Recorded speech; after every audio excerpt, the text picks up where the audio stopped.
in a country that is clearly now at war with the Hamas. The fact is, ordinary people are paying the price. Gaza in particular is running out of basic supplies, an unfolding major humanitarian crisis there, even as Israel comes to terms with the attack on its civilians. Let's take a look at tonight's top story.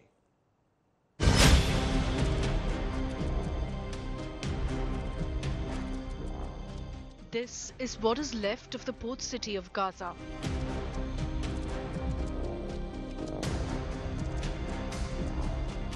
Over 900 dead, 4,500 wounded, and nearly 1,80,000 people left homeless.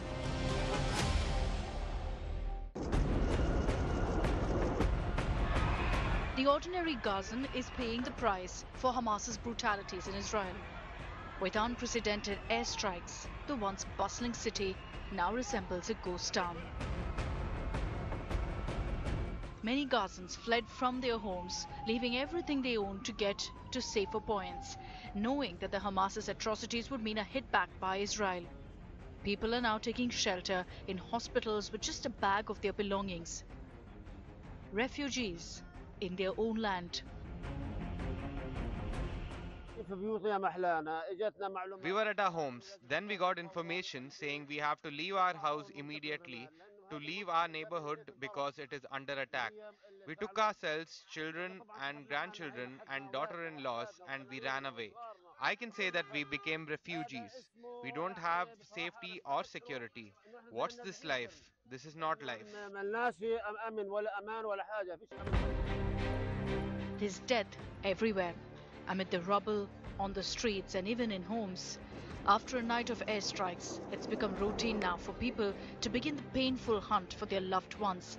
And sometimes that means digging through the debris of now destroyed buildings.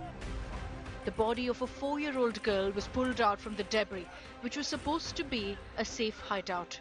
Her family had fled from their homes to the heart of the city in search of safety, only to find death. They were taking refuge next to the stairs where it could have been a safe place. They targeted them and killed them. There are many such families who fled to the city of Khan Yunis, assuming it's safer, only to find that they've reached the heart of the conflict. If we stayed in our houses, we die. If we go on streets, we die. Oh, my beloved brother, he fled from one place to another. May his soul rest in peace. I have no people left except 2. Please God, don't take anyone else. This is enough. I can't handle more. I hope I die before them all. Gaza is running out of basic supplies as Israel has cut off electricity, food and water supply. Volunteers on ground are now attempting to help Gazans cope, but as airstrikes continue, it's an arduous task to distribute supplies. We are on the ground doing everything we can to make sure the people in need, the ones who fled their homes and residing in shelters, are getting the food and help they need to be able to survive. Today, we set out to reach 180,000 together with UNRWA that are residing in shelters with ready-to-eat food, including fresh bread from bakeries that are still able to operate in Gaza. Gaza has been a hotbed of Israeli strikes before, but never in this scale. There's death and destruction everywhere, and with Israel vowing to end Hamas, the ordinary Gazans are stuck in the crossfire with nowhere to run and nowhere to hide. Bureau Report, India Today. So you have Gaza, a virtual ghost town now, being reduced to rubble, and you've had Israel and the border towns in Israel struggling to recover with death and destruction. Innocent civilians on both sides are suffering. I'm going to speak to, therefore, both sides on the show tonight. Earlier in the day, I spoke to Amit Musai, who attended the musical fest which was attacked by Hamas. He was one of the survivors. More than 250 people at that music concert were killed by the Hamas terrorists. First, listen in to his story.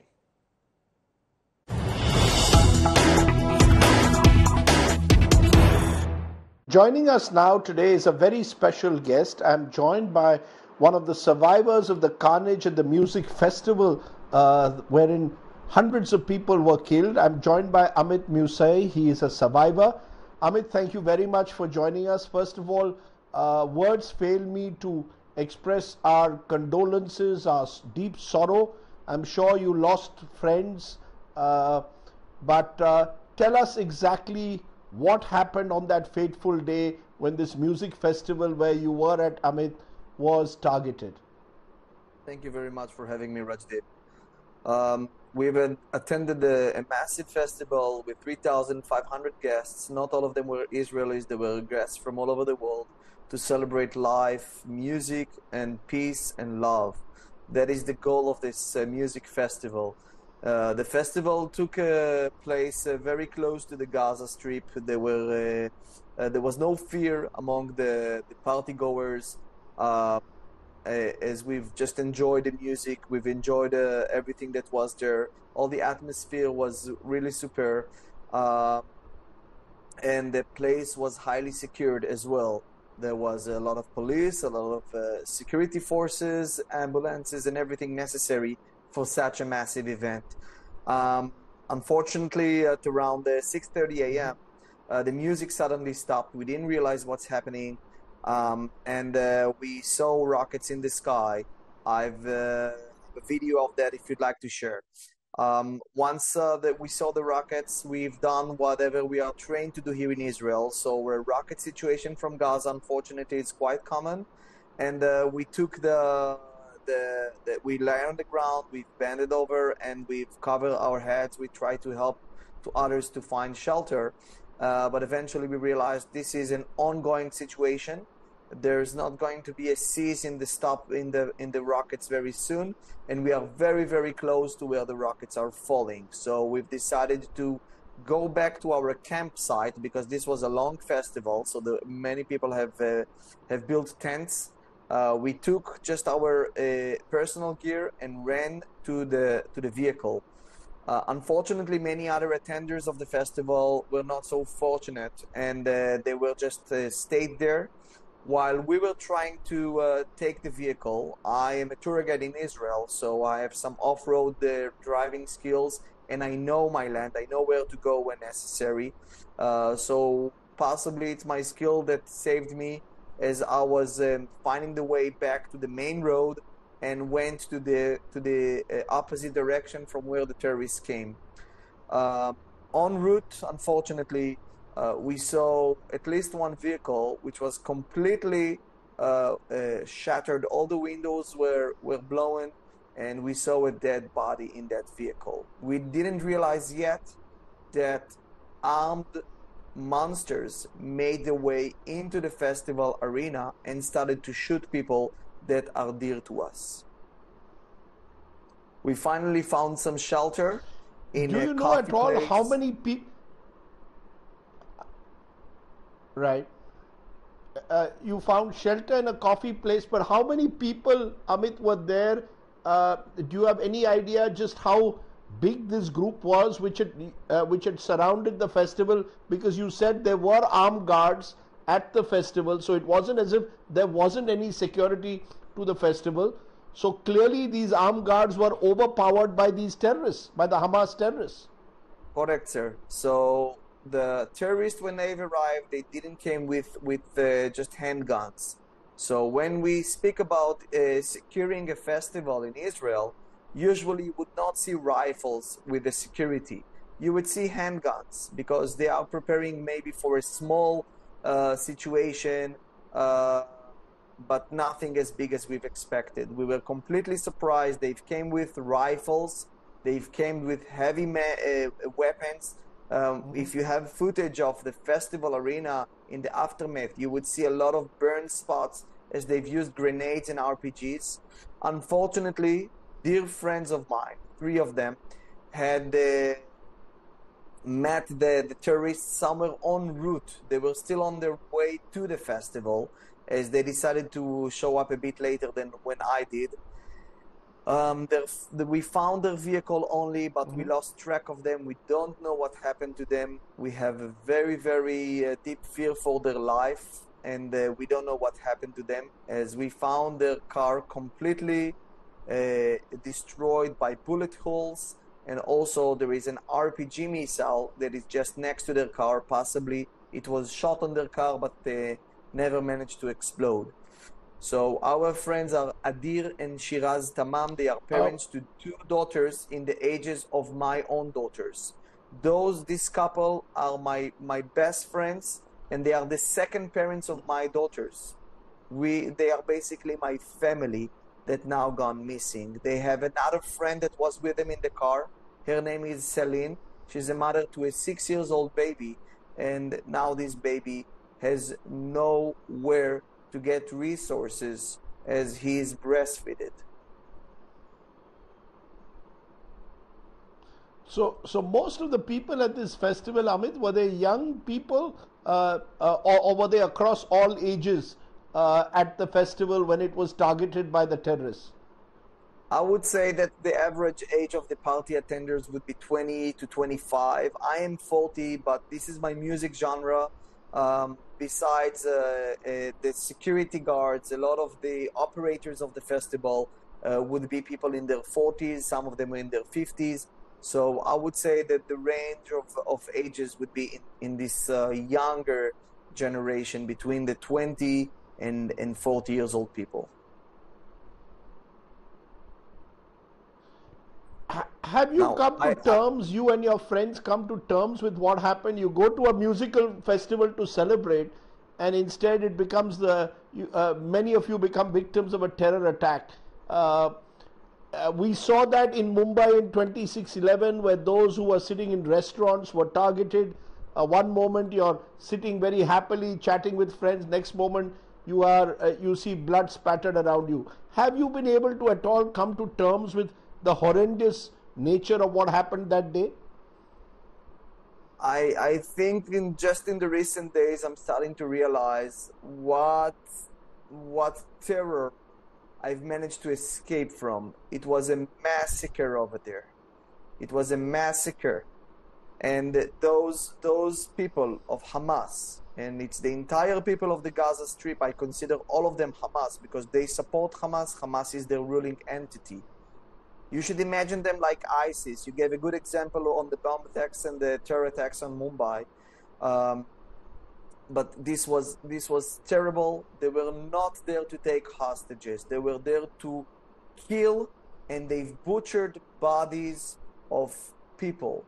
They've beheaded bodies of people.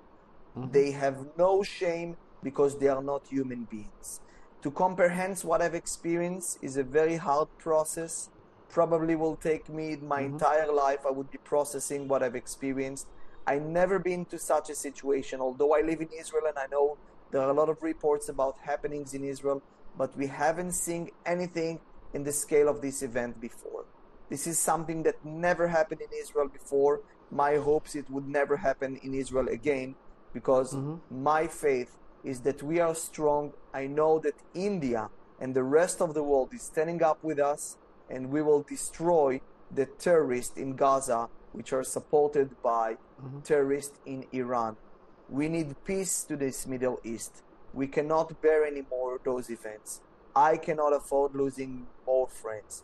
I'm already now in the situation with two young girls that my family, will have to take care for because they don't have their parents with them. We don't know what happened to their parents. Usually I'm very optimistic, but unfortunately, after seeing all the videos, I'm starting to lose hope.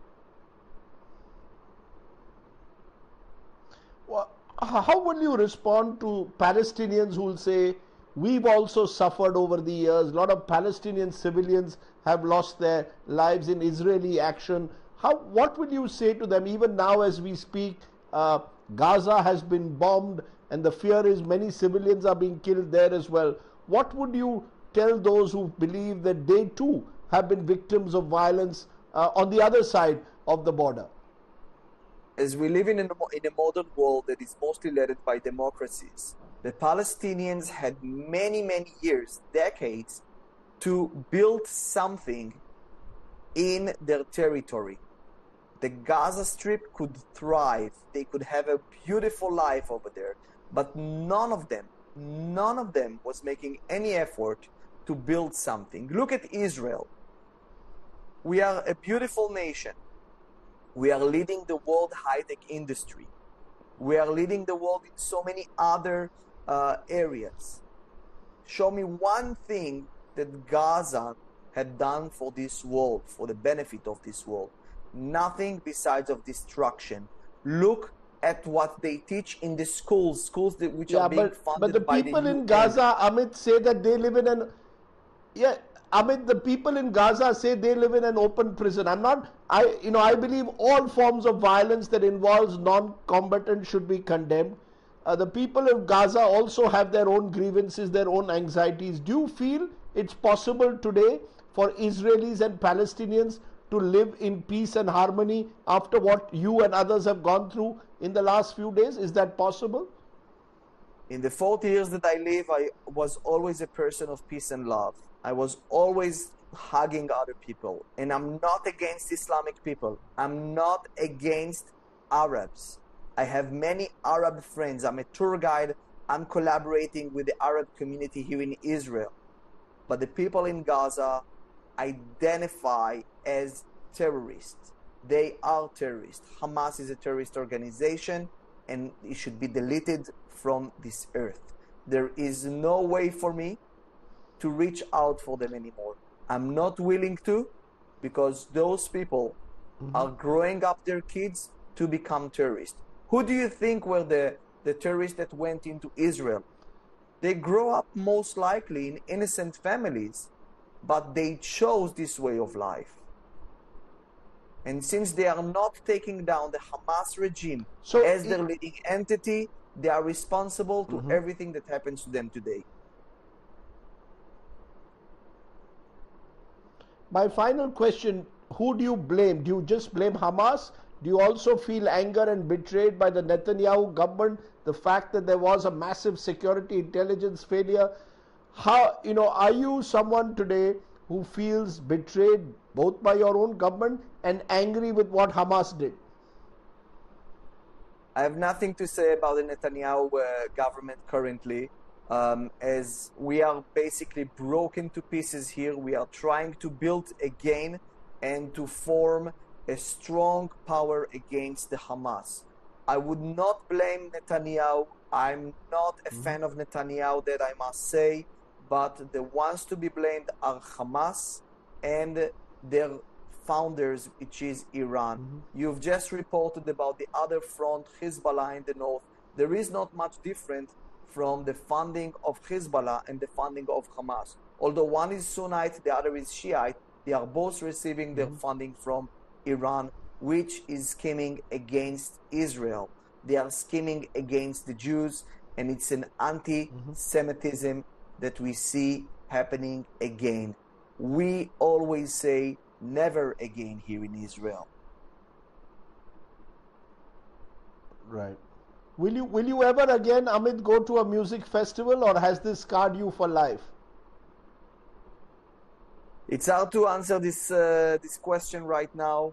I must tell you that the genre of the music that was played over there is inspired a lot by Indian music. It's a music genre that actually started in Goa in India, a place that I really love to visit, and I've been there many times, also with my music friends.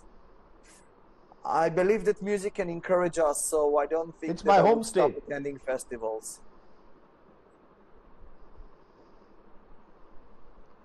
Well, Goa is my home state, I can tell you, Amit.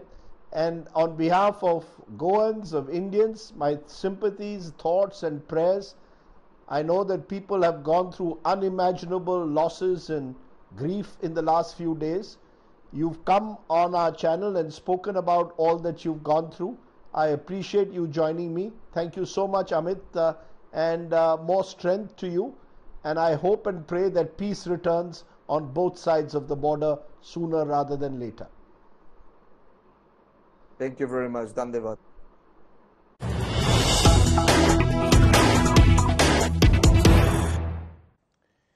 And a short while ago, my colleague Rahul Kaval spoke exclusively to the former Prime Minister of Israel, Ehud Olmert.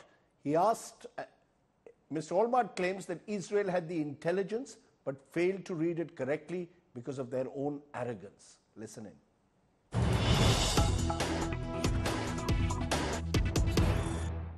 Mr. Almert, given the fearsome capabilities of the Shin Bet, the domestic intelligence agency, the Mossad, the external intelligence agency of Israel, where do you think the government of Prime Minister Benjamin Netanyahu went wrong in not being able to join the dots? A lot of the training seemed to be happening in daylight, quite clearly visible to CCTV cameras, I'm sure, to your ground human intelligence assets, to technical surveillance assets. How did the world's most sophisticated intelligence apparatus, in your view, miss all these signs?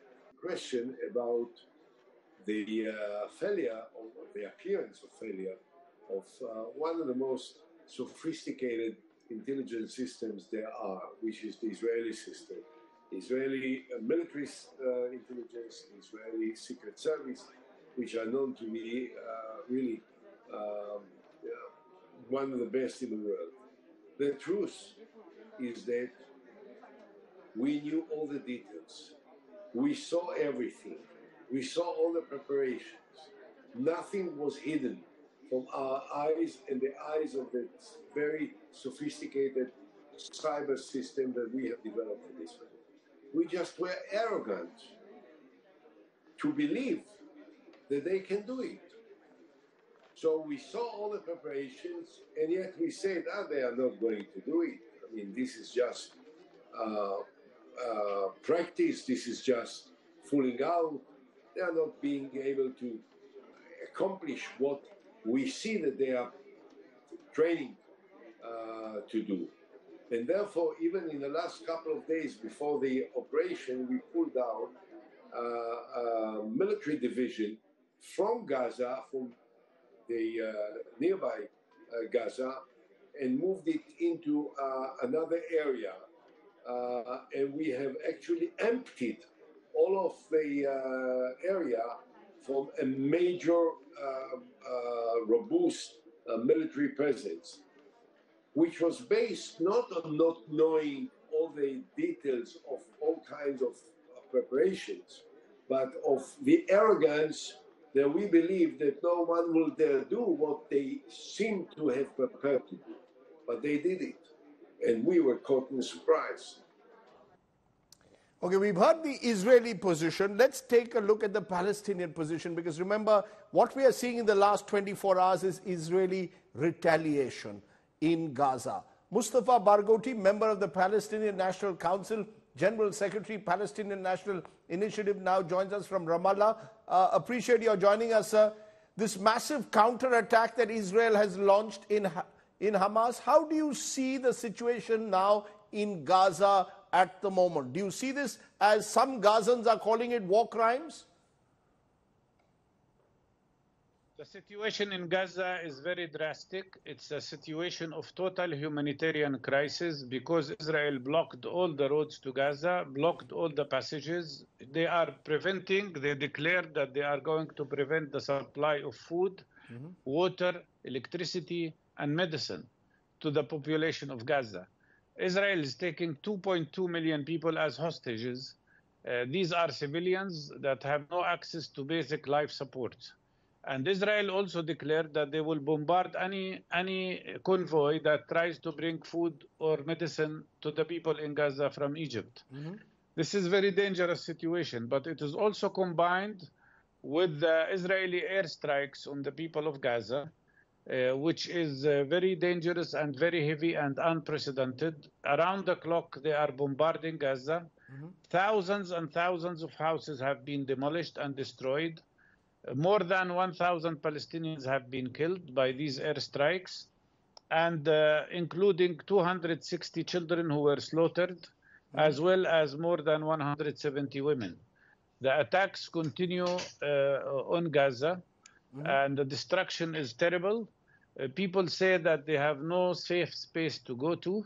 And in addition to the fact that almost already seven journalists have been killed, many with their families.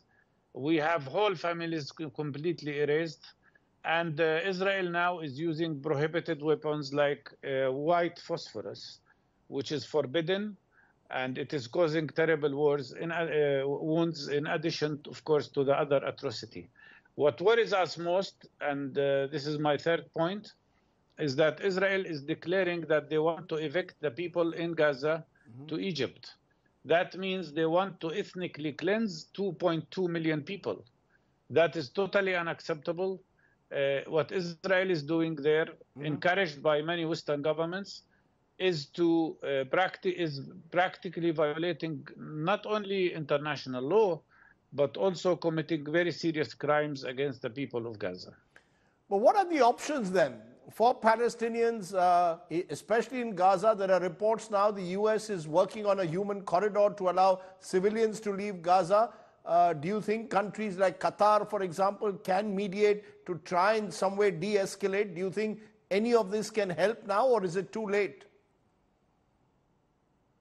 I don't. It would be horrible if the Americans want to establish a corridor to force people out of Gaza. This means that the United States is participating in an act of ethnic cleansing. We don't want people to leave Gaza. We want food to come to Gaza. We want medication to come to Gaza. We want water supply to come to Gaza, but not to enforce an act of ethnic cleansing on the population of Gaza. Egypt and Qatar can do mediation if Israel is ready to respond. Already there is a proposal for a complete ceasefire immediately, for de-escalation, and for immediate exchange of prisoners, so that Israeli citizens who are prisoners in Gaza now can come back to Israel in exchange of prisoners, and where Palestinian prisoners who are in Israeli jails will be released as well, including some who have been in Israeli jail for 44 years. India has condemned the terror attacks on Israel. Prime Minister Netanyahu and Prime Minister Modi spoke yesterday, sir. India, the one country which has been receptive also to the Palestinian cause over the decades. How do you see India's reaction? And do you have a message in a way for India at this crucial, critical time? Absolutely. I have a big message to Mr. Modi. You cannot condemn Palestinians and not criticize the Israeli occupation. You cannot take one side, which is the Israeli side. You should respect, I hope he will respect, the traditions of the Indian people, the tradition of Mahatma Gandhi, who wrote before anybody else about the injustice of creating a colonial system, a colonial settler system in Palestine at the expense of the Palestinian people. He should respect the memory of Mahatma Gandhi, the memory of Nehru and many other leaders, regardless of whether he belonged to their party or not. But to take a stand with Israel at this time against people who struggle for their freedom, I don't think this is something that Indian people would accept. And I don't think that this is something that goes well with the traditions of Indian people and their honorable struggle to get freedom. But what also doesn't go well, Mr. Barghouti, is that India itself has been a victim of terror, and the world today must have zero tolerance for terrorism. There is no way you and others then can condone the barbaric attack on civilians by Hamas. You can't expect India or any civilized country to ignore terror attacks that are carried out on infants, on innocent non-combatants. Look, I am against killing any civilian. I am against attacks on civilians, whether Palestinian and Israeli. But you cannot only condemn Palestinians and call them terrorists, and at the same time not condemn the Israeli settler terrorists who are attacking Palestinians at this moment while we speak in the West Bank, not in Gaza. Already 25 Palestinians have been killed by the Israeli settlers and Israeli army during the last 3 days in the West Bank. Before the things erupted in Gaza, 248 Palestinians were killed in West Bank by Israeli settlers and Israeli army, including 40 children. Nobody apologized about that. So taking a stand to dehumanize Palestinians, as Americans are doing and as Israelis are doing, is unacceptable. And it does not fit well. We are against terror anywhere, but Palestinian struggle for freedom is not terror. You know, the fact is violence, begetting more violence is dangerous. So what is the way forward? If we accept that there is no space for violence, what is the way forward, Mr. Barghouti, according to you now? The way forward is one of two possibilities. One possibility that I support totally, and I think most Palestinians do, is to immediately end this fight, immediately have ceasefire, start a process of de-escalation, initiate an exchange of prisoners, so those Israelis who are imprisoned now can come home safe, and Palestinian prisoners can be released. And then initiate a true peace process that leads to ending occupation and ending all these conflicts. Israel has conducted already 5 wars on Gaza. This is the 6th one, during which time Israel killed 5,000 Palestinians. They say now that 1,000 Israelis were killed, or 1,200, and this is like 9/11 in the States. What about the 5,000 Palestinians? I don't think anybody should die. But the way out of this is to accept Palestinians as equal human beings and stop dehumanizing all Palestinians and stop killing all Palestinians, claiming that this is an attack only on Hamas. Let me leave it there, Mr. Barghouti. You've given us your perspective, and I appreciate you joining us there from Ramallah. Let's hope that peace returns sooner rather than later. The fact, though, is that the Israel-Hamas war has now entered its 5th day, and the war has left thousands dead. And as we've been showing those images, the Gaza Strip now is totally devastated.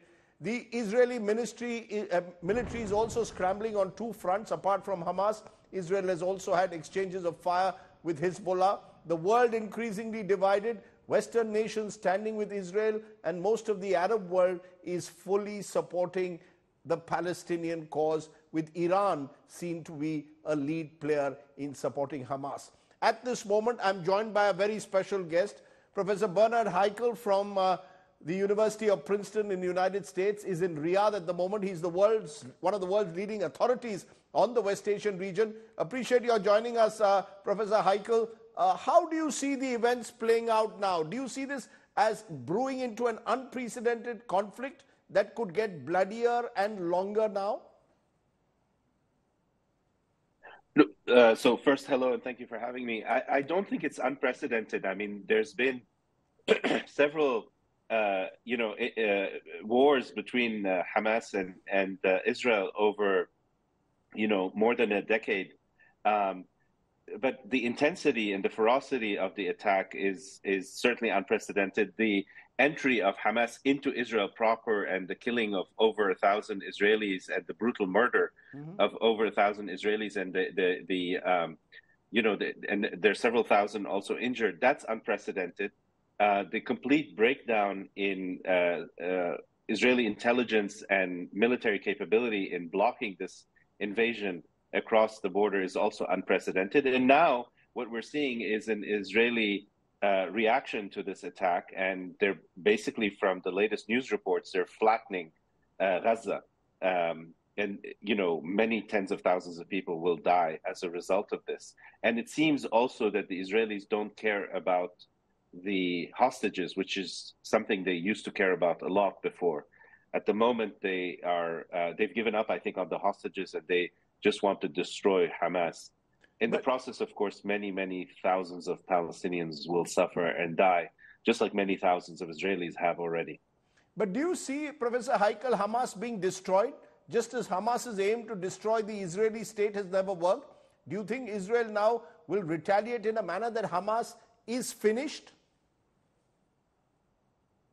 Well, if the Israelis reoccupy Gaza, which they left in 2005, if they reoccupy that strip of land, then yes, Hamas will be destroyed, and they will be, any survivors will live in exile, as some of them do now in Turkey and in Qatar. But essentially, it depends on how far the Israelis want to take the invasion and whether they want to reoccupy the Gaza Strip, which, as I said, they left in 2005. But do you see Prime Minister Benjamin Netanyahu being pushed now into a position where he has no option but to strike and strike hard, because what has happened in Israel has actually weakened his political authority? He's facing a lot of criticism for the security intelligence failures. Will Netanyahu now, has he been left with no option but to go in for a ground military offensive in Gaza? Well, I definitely think that this attack by Hamas on Israel spells the end of Prime Minister Netanyahu's political career. I can't see him surviving the consequences of this attack. But for now, Israel is at war, and as long as it is at war, he is the leader of the country, and he will try to also aim to resuscitate his reputation by destroying Gaza and Hamas. So I think we're in completely uncharted territories. I think the gloves are off. I think the Israelis now are in a completely different mental state of mind because of the size of this disaster that they've faced. This failure and defeat. I mean, Israel has been defeated by a ragtag army of men with pickup trucks and guns and grenades, and so they have to reestablish deterrence. And to do that, they will need to be extremely violent. I personally think that's in the long term a mistake. I think that the Palestinian question will never be resolved until the Palestinians have a state, but that's far from being on the agenda of the Israeli political leadership at the moment. I saw an interesting article you wrote, Professor Heikel, 2 days ago. You said this was Hamas's way of establishing their superiority in the Palestinian region over moderate Palestinian national authorities, both in Gaza and particularly also now possibly in the future in West Bank. Do you think that will happen, that Hamas, at least on the Arab street or among the ordinary Palestinian, will be seen as heroes for taking on Israel in this manner, even as the Western world sees them as rank terrorists? No. Absolutely. I mean, Hamas is.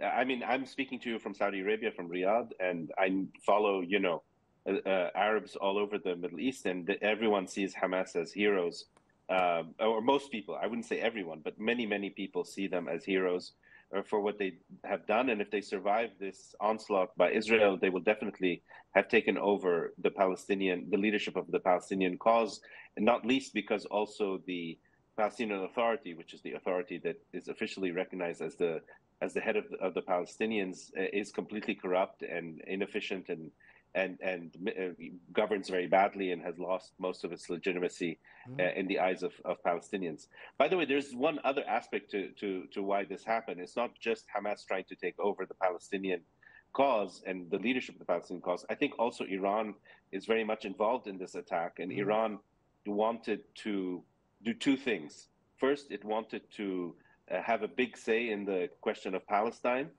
in order to salvage some of its reputation for having been involved in the massacres of hundreds of thousands of Syrians during the Syrian civil war, most of whom were Sunni Muslims. And the second thing that Iran wanted to accomplish was to end the process of normalization and peace between Saudi Arabia and Israel. That also now has been put on hold effectively because of this war. That is what I wanted to come to. You are in Riyadh at the moment in Saudi Arabia, and there is seen to be a kind of brewing war, ideological war, political war between the moderate Gulf states and Iran. Do you see that battle intensifying within the Islamic world, or will there now be a greater consolidation, a sense of unity with Israel being seen as the common enemy? No, there are two kind of visions for the Middle East, or for what you call West Asia. One vision is that of Saudi Arabia and the UAE, and that is a vision about progress and prosperity and economic development and peace, but with also caring about Palestinian rights. That's one vision, and then there's another vision which is led by Iran, and that's a vision of chaos and instability with the aim of destroying Israel and expelling the United States from West Asia. And that's never going to happen. I mean, Israel will never be destroyed, nor will America leave West Asia because of Iran. So what we see are two competing visions, one that thrives on instability, and the other one that thrives and wants stability. And that will continue, and what we're seeing in Israel is part of that process. So do you see, therefore, this war possibly widening across West Asia? There is talk of Hezbollah now. There are reports of Hezbollah firing rockets from Lebanon, a possibility of a new front there being opened. Would this war therefore widen in its ambit, or will it be primarily limited to Gaza and possibly in the future to the West Bank? No, I think it could definitely widen to include Lebanon. That's a decision that Iran will take because Hezbollah is basically a militia that works for Iran and is part of the Revolutionary Guard Corps of Iran. So if the Iranians give the order for Hezbollah to enter the war, they will. And Hezbollah has over 150,000 rockets with precision-guided rockets. So if they launch an attack on Israel, they could really devastate Israel. But the retaliation from Israel could be awesome. I mean, Israel would destroy Lebanon, and also it might bring Iran into the war. The U.S., as you probably heard, the U.S. has sent several battleships, including an aircraft carrier, to the Eastern Mediterranean. They're about to arrive in Israel, actually, any hour now, and that is a signal to Iran that it should not escalate. Because should it choose to escalate, the Israelis and the Americans are effectively saying to Iran that you will be a target as well. So this could actually spiral out of control for sure. But you see, but that is the worry, isn't it? Because there's already an ongoing war in the heart of Europe, in Ukraine. There is a feeling that the Americans could, for at least now, turn their eyes off the ball in Ukraine, focus on Israel. Do you see that happening? Russia possibly playing a role. They've come out with a statement in a way, some see it as supporting Palestine, China playing a role. Are we seeing a wider power game out here, or will it be confined to Israel versus Hamas? Yeah, I mean, I think what will probably happen will be we will see several weeks, maybe months of Israel destroying basically all of Gaza, and the Americans trying to contain. I don't think this can spread to involve Russia or China. The specific issue with Ukraine is the following: it has to do with arms and weapons shipments. Essentially, America is depleted.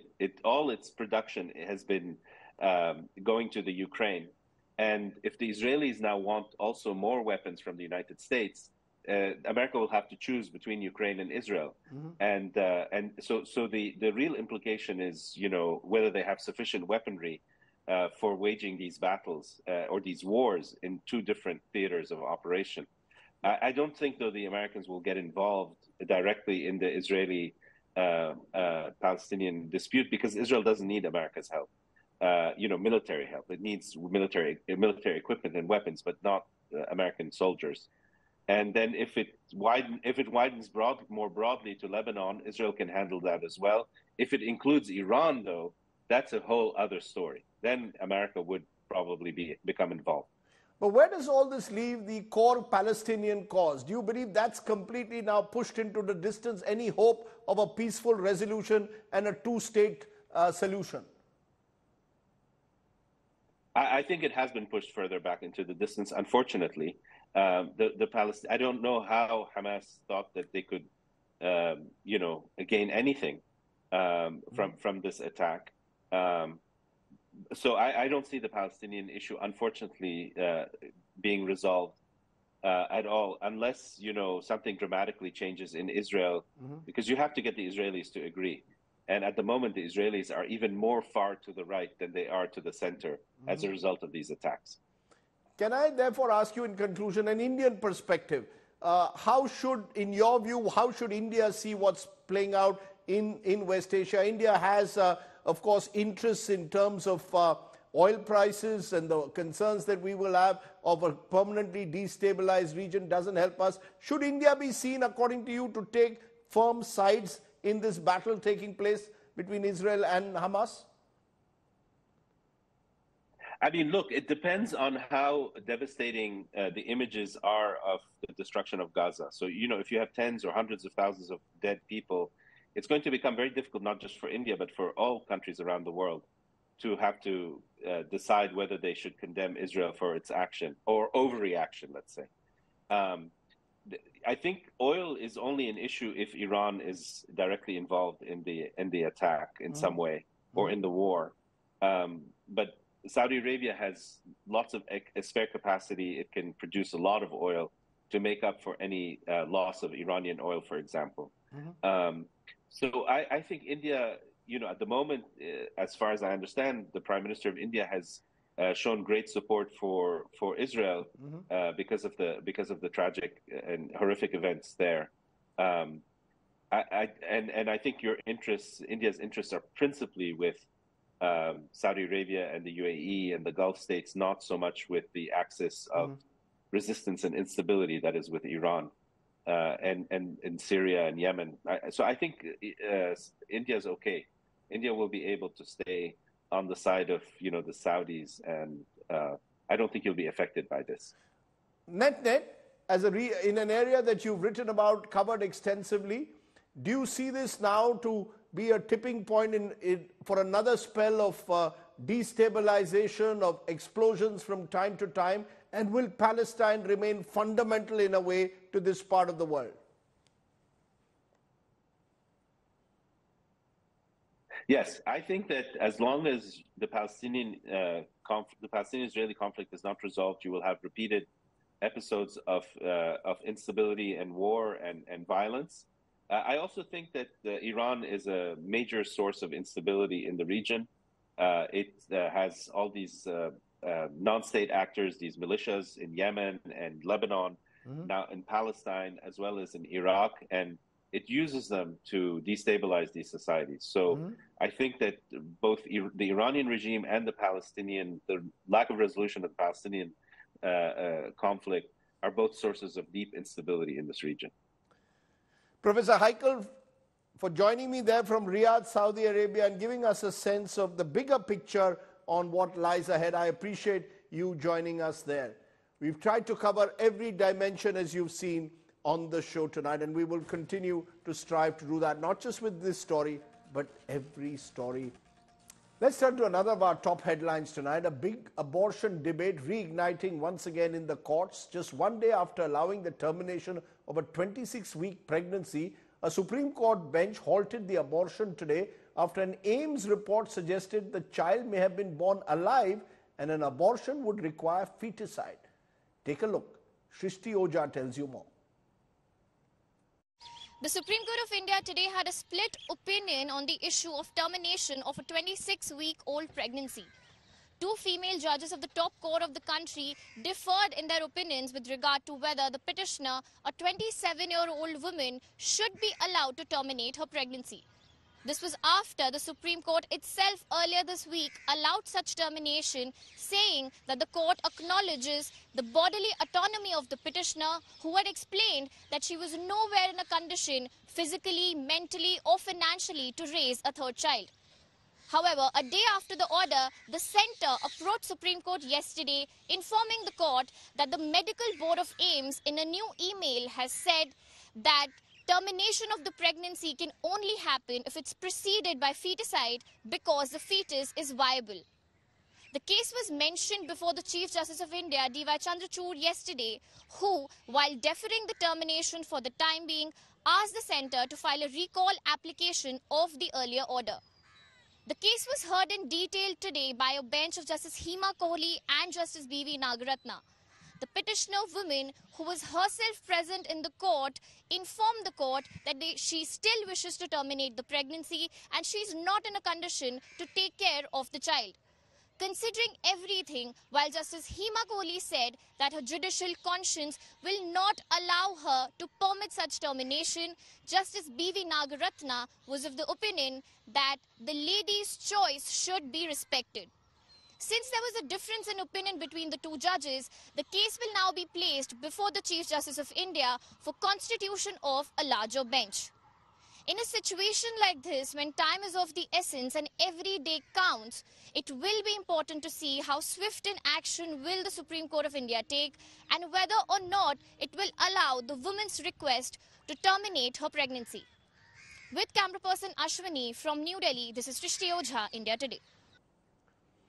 Interesting case there. Okay, let me leave you with our image of the day, and it's our good news story as well, because India has defeated Afghanistan pretty convincingly in the second World Cup match in the national capital. Leading from the front, Captain Rohit Sharma scored a magnificent century and broke a world record in the process.